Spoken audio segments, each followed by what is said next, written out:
तलाक के 6 साल बाद जब पत्नी ने अपने पति को अपनी सहेली के शादी में देखा तो वह भावुक हो गई और आंखों में आंसू आ गए। चलिए, एक लड़की जिसका जब बचपन बहुत ही कठिनाई से बीता, बचपन में उसे भाई का प्यार नहीं मिला और मन मुताबिक उसे शिक्षा नहीं मिली। माँ बाप गरीब थे, किसान थे, ज़्यादा उसे पढ़ा लिखा नहीं पाए। फिर जब वह सयानी हो गई तो माँ बाप को चिंता सताने लगी। उसका हाथ पीला करने के लिए और उसके मेरे भाई ने मध्यस्थता यानी अजुआ बना और अपने ही एक प्रतिष्ठित दोस्तों के साथ उसकी शादी करा दी। लड़के को लगा कि शायद जो हमारी अधूरी ख्वाहिश नहीं, माँ बाप के घर में वह ससुराल में पूरी हो जाएगी। लेकिन वहाँ पर भी जब शादी को साल भर हुआ, वह माँ बनने वाली थी, तभी मिसकैरेज हो गया। इसके बाद दोबारा वह फिर से प्रेग्नेंट हुई,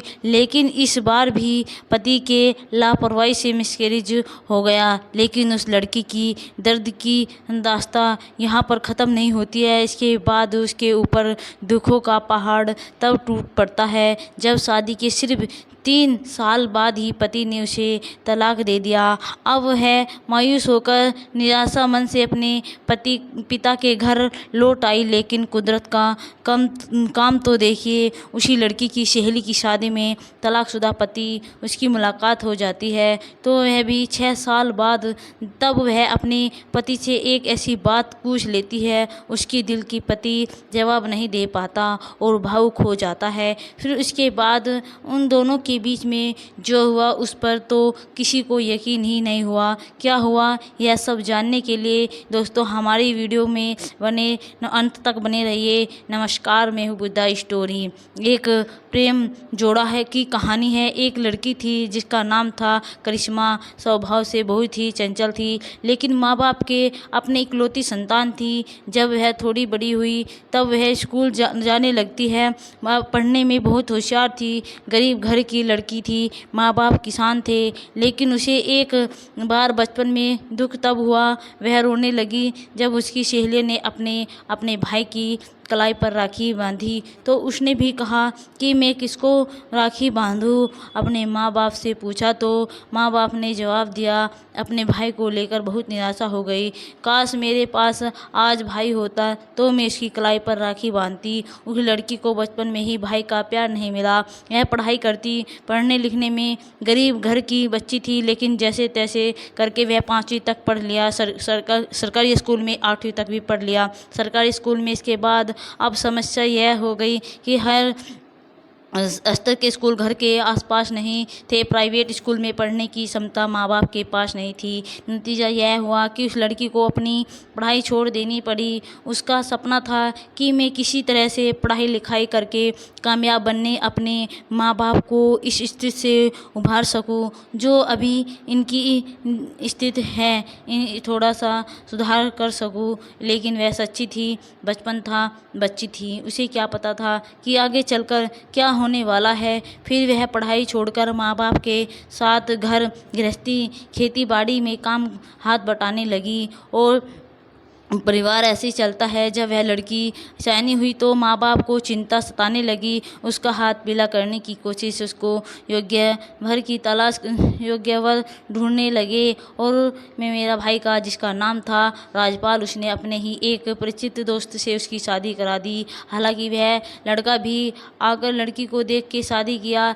लड़का लड़की दोनों ने एक दूसरे को देखकर शादी किया। कोई चिंता वाली बात नहीं थी, कोई सहम वाली बात नहीं थी। शादी को लेकर बारात बहुत धूमधाम से आई और सब कुछ ठीक ठाक था। लड़की को यह हमारी अधूरी ख्वाहिश है, हमने माँ बाप के घर में ससुराल जा के घर में पूरी हो जाएगी। लेकिन यहाँ भी जब शादी को साल भर बीत गया, वह लड़की माँ बनने वाली थी, तभी उसका मिसकैरेज और हो जाता है। और अभी तक तो कठिनाइयों को झेल ही पा रही थी और शादी के बाद भी यह पति के घर भी कठिनाइयाँ ही झेल रही थी।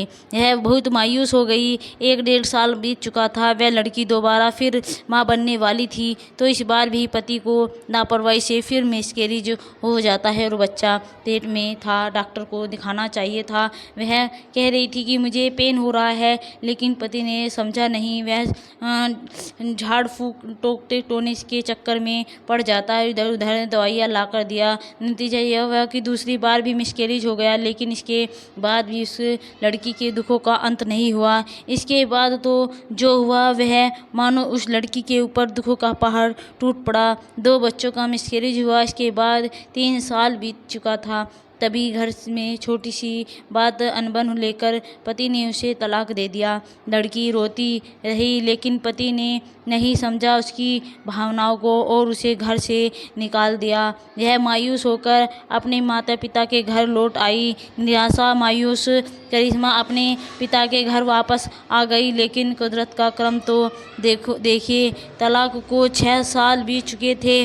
राजपाल जो करिश्मा का में मेरा भाई था, उसकी बेटी की शादी थी। उसे शादी में करिश्मा भी गई हुई थी और राजपाल का जो दोस्त था करिश्मा का तलाक शुदा पति संजय, वह भी आया हुआ था। संजय को देखते ही करिश्मा टिड़क सी गई और वह नज़र जैसे ही पड़ी तो वह दरवाजे के ओर में जाकर खड़ी हो गई, और ताकि अपने पति को नज़र ना आए इसीलिए वह दरवाजे के पीछे खड़ी हो गई। और आगे की कहानी चलिए हम आपको बताते हैं दोस्तों।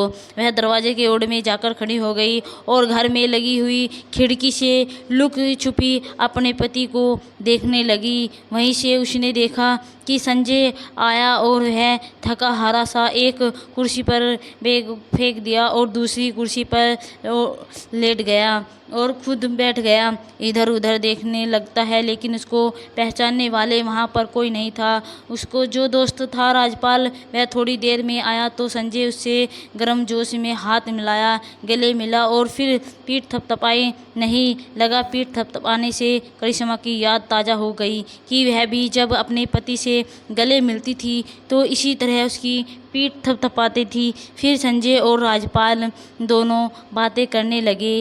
राजपाल ने ही संजय और करिश्मा की शादी कराई थी और जब करिश्मा की शादी टूटने पर कंगाल पर आ गई थी, तब भी राजपाल ने मरकश की कोशिश थी रिश्ता बचाने की, लेकिन दोनों के बीच में तनाव इतना ज़्यादा बढ़ गया था कि एक छत के नीचे रहना मुश्किल हो गया था। राजपाल और संजय दोनों बात कर रहे थे और धीरे धीरे जो अंदर थी करिश्मा वह सब सुन रही थी। फिर थोड़ी देर बाद संजय ने अपना बैग उठाया और चलने लगा तो करिश्मा ने सोचा कि दोस्तों के शादी में आए हैं, कम से कम एक रात तो इन्हें रुकना चाहिए था, इतनी जल्दी चले जा रहे हैं। तो उसने सोचा कि चले कि 2 बात इनसे कर लूँ। जैसे ही वह बाहर आती है तो देखती है कि संजय वहाँ से जा चुका है, लेकिन उसके चेहरे पर बेचैनी थी। जो उसका मेरा भाई था राजपाल, वह पूछती है कि क्या हुआ करिश्मा। करिश्मा उस उम्र में छोटी होती है, राजपाल से तो हमेशा नाम लेकर ही बुलाता था। उसने पूछा कि क्या हुआ करिश्मा, तो करिश्मा ने कहा कि कुछ नहीं भैया, जो अभी आपसे बात कर रहे थे वह कौन थे। राजपाल बोला, वह उसे नहीं पहचाना क्या? इसके साथ तुम 3 साल नहीं रही हो? वह तो तुम्हारा तलाकशुदा पति और मेरा दोस्त संजय था।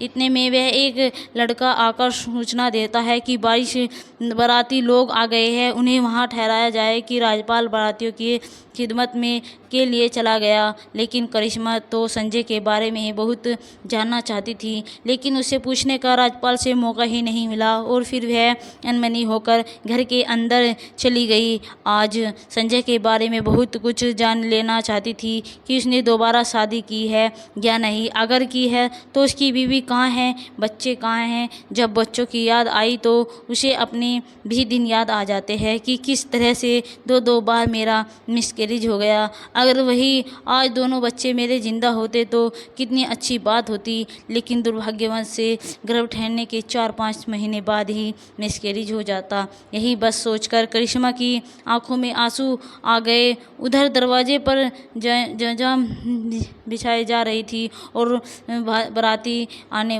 को खाना खिलाया जा रहा था। खड़े होकर करिश्मा को यह सब याद ही नहीं रहा कि उसे तैयार होना है, कपड़े बदलने हैं। वह तो संजय के ख्यालों ख्यालों में ही खोई हुई थी। फिर उसकी नज़र पड़ी, उसने अपने मेरे भाई राजपाल, तो वह दरी पर बैठे थे और उन्हीं के बगल में संजय बैठा था। संजय को देखा तो उसकी खुशी का ठिकाना नहीं रहा। संजय करिश्मा को ही पसंद का नेवी ब्लू कलर का कोट और पेट पहना था, जो उस पर खूब अच्छा लग रहा था। इस कलर का कोट पहनने के लिए करिश्मा ने ही सुझाव दिया था। तो करिश्मा को लगा कि हो ना हो, तलाक के बाद भी वो मेरा पति है, मेरी पसंद के कपड़े पहनता है। आज भी उसके दिल में मेरी यादें छुपी हुई है। करिश्मा ना जाने क्यों बहुत खुश थी। वह फिर भागकर गई अंदर और संजय की पसंद का पिंक कलर की साड़ी पहनी और खूब सजने संवरने लगी। इसके पहले तो 6 सालों में वह जैसा संजय संवरना भूल ही गई थी, लेकिन वह आज संजय को देखा तो एकदम बावली सी हो गई। अपने आप को शीशे में निहार रही थी। कितनी सुंदर लग रही हूँ। संजय उसका वैवाहिक पति नहीं था, फिर भी अपने आप को तैयार होने से रोक नहीं पाई। इसके बाद भांति भात खिलकर चले गए तो संजय भी जाकर बैठक में बैठ गया और करिश्मा भी खाली गिलास उठाने के बहाने बैठक में चली गई। संजय ने जो भी उसकी तरफ देखा तो देखते ही रह गया और करिश्मा भी जानबूझकर उसके करीब से गुजरी। जानी पहचानी परफ्यूम की खुशबू ने संजय को भावुक विभोर कर दिया। बैठक में करिश्मा इधर उधर खाली बैठे गिलास को ढूंढ रही थी और संजय बार बार उसे ही देखे जा रहा था। काफ़ी देर तक जब संजय ने करिश्मा से कुछ नहीं बोला तो करिश्मा खुद बोल पड़ी कि कैसे हो संजय। जैसे निंद्रा टूटी वह झेप हुआ और बोला, मैं ठीक हूँ, तुम कैसी हो? तो करिश्मा ने कहा कि मैं भी ठीक हूँ। इसके बाद दोनों में काफ़ी देर तक छुपकी छुपी बात हुई। संजय सोचने लगता है कि यह कितनी दुबली पतली हो गई है। भले ही संजय सवर कर आई है, लेकिन पहले वाली चपला नहीं थे। जब मेरे साथ रहती थी तो इसकी आवाज़ में खनक और थी और वैसी नहीं है। ना जाने बेचारी कैसे गुजर बसर कर रही होगी। तो करिश्मा को जो सवाल सबसे ज़्यादा परेशान कर रहा था, उसने उसी सवाल को पहले पूछ लिया। उसने संजय से पूछा कि बीवी बच्चे को साथ नहीं लाए? तो संजय ने कहा कि मैंने दोबारा शादी ही नहीं की,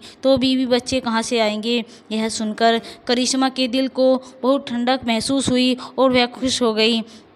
फिर संजय ने पूछा कि तुम्हारे पति कहाँ हैं, क्या कर रहे हैं? तो करिश्मा ने भी कहा कि मैंने भी दोबारा शादी नहीं की है। संजय ने पूछा कि क्यों नहीं की दोबारा शादी? तो करिश्मा ने कहा कि मेरा मन ही नहीं हुआ किसी और को जाने। यह इतनी बातचीत हुई कि तभी राजपाल वहाँ पर आ गया और उसने संजय को कहा, यार दोस्त, दे में बारातियों के नाश्ते पानी के व्यवस्था देख लो, तुम यहाँ पर बैठे हुए हो, प्लीज़ यार इतनी हेल्प तो कर दो। इतने में ही राजपाल उससे इतनी बातें कह देता है, लेकिन उसकी नज़र करिश्मा पर पड़ती है। वह ठिठक गया। उसने बोला कि तुम दोनों को यहाँ पर देखकर बहुत मैं खुश हुआ। ऐसा करो, तुम लोग बात करो, मैं वहाँ पर किसी और को भेज देता हूँ। इतनी बात सुनते ही संजय बोल पड़ा, नहीं दोस्त, मेरे होते हुए तुम किसी और को क्यों भेजोगे? मैं चलता हूँ। उसके बाद संजय राजपाल के साथ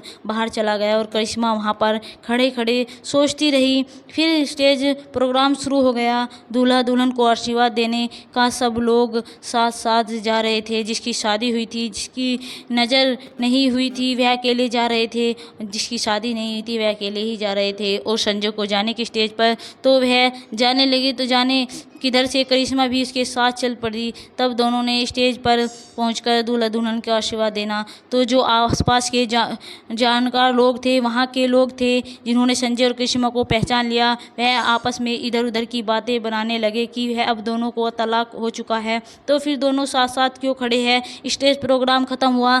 सब लोग जिसे खाना खाना था वह खाना खाने लगे और जिसे ज़रूरत थी रात में जागने की, शादी दूल्हा दुल्हन को होने वाली लगी। तो और जो संजय भी बैठक में चला गया और एक गद्दे पर जाकर लेट गया। तो काफ़ी देर तक करिश्मा उसका तलाश कर रही थी, तब वह उसको नहीं दिखाई दिया। तो बैठक के में जाती है। सब लोग आसपास के जो लोग थे यह सब उन्हीं के बारे में बात कर रहे थे। उसे नींद नहीं आ रही थी। वह आकर बोलती है, क्या हुआ, अभी तक आप सोए नहीं? तो संजय उठकर बैठ गया और बोला कि मुझे नींद नहीं आ रही है। फिर करिश्मा उसके माथे को चूमती हुई बोली कि तबीयत तो ठीक है ना?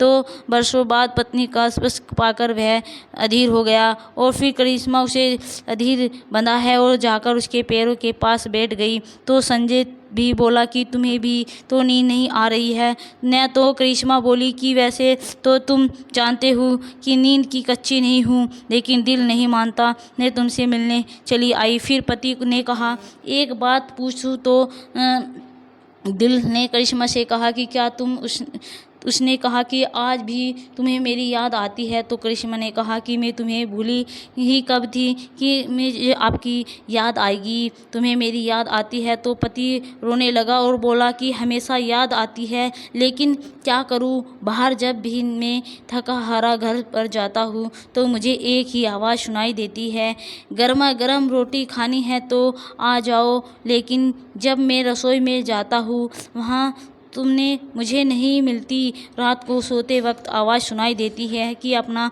हाथ इधर उधर मत करो, तकिए पे नहीं, तकिए के नीचे अपना सर रखो, लेकिन तब भी मुझे नींद नहीं आती है। तो फिर करिश्मा रोने लगती है और कहती है कि ना जाने तलाक के इतने साल बाद भी आज भी मुझे ऐसा ना जाने क्यों लगता है कि तुम मुझे लेने ज़रूर आओगे। हमेशा मेरी नज़र दरवाजे पर ही टिकी रहती है। जब भी कोई आता है आहट सुनाई देती है तो एक बार मैं चौंक जाती हूँ, आप आए हो। फिर पति संजय बोला कि जब तुम मेरे साथ चलने के लिए तैयार हो ना? तो करिश्मा बोली कि अभी तो। फिर वह बोला कि यहाँ सबसे अच्छा समय है, जो लोग जाग रहे हैं वह शादी में व्यस्त है और सब लोग सो गए हैं, किसी कुछ पता नहीं चलेगा नहीं। सुबह जब सब लोग जाग जाएंगे तो उस समय चले तो लोग बात का पतंगड़ बनाएंगे। सबसे अच्छा समय अभी है कि चलो इसी समय भाग चले। तो करिश्मा बोली कि पहले एक बार मुझे गले लगा जाओ, मुझे सब्र नहीं हो रहा है, एक हुक भी इसके एक हक करो। उसके दिल में उठती है। संजय भी पागलों की तरह उठ के खड़ा हो जाता है और करिश्मा को गले लगा लेता है। इसके बाद वहाँ से तलाक को तिलजली देकर रफू चक्कर हो जाते हैं और जाकर दोबारा से शादी कर लेते हैं और अपने जीवन की एक नई शुरुआत करते हैं। तो दोस्तों, आज की यह पति पत्नी की प्रेम कहानी आप लोगों को कैसी लगी, कमेंट बॉक्स में अपनी प्रतिक्रिया ज़रूर देंगे। अगर वीडियो अच्छी लगी है तो लाइक और चैनल को सब्सक्राइब ज़रूर कर लेना। अगली वीडियो में फिर किसी नई कहानी के साथ। आज के लिए बस इतना ही। धन्यवाद दोस्तों, थैंक यू दोस्तों, बाय बाय। प्लीज़ कमेंट में ज़रूर बताइएगा हमारी कहानी आपको कैसी लगी।